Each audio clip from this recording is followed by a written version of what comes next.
नमस्ते पिलामाने माँ story world को स्वागत। आज आमे शुणिबा तुस्थास्त काउर कहानी।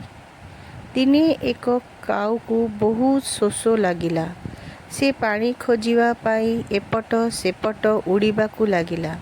बहुत खोजिबा परे से एक माठिया घड़ा देखिला।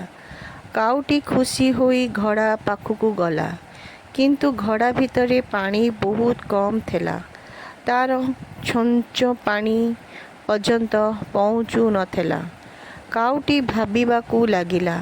हठात से घड़ा पाखरे किछि छोट छोट पत्थर देखिला। तार एक बुद्धि आसिला। से गोटे गोटे करी पत्थर गुड़िकू घड़ा भितरे पकाइबाकू लागिला। धीरे धीरे पानी उपरकू आसीगला। एबे काउटी सहजरे पानी पी पारिला। तार शोष मिंटी गला। काउटी खुशी रे उड़ी गला।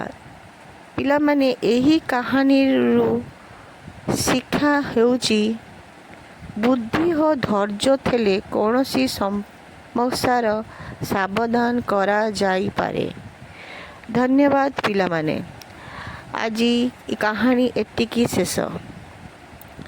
पुणी थरे आसबि माँ स्टोरी वर्ल्ड देखिबा पाई धन्यवाद।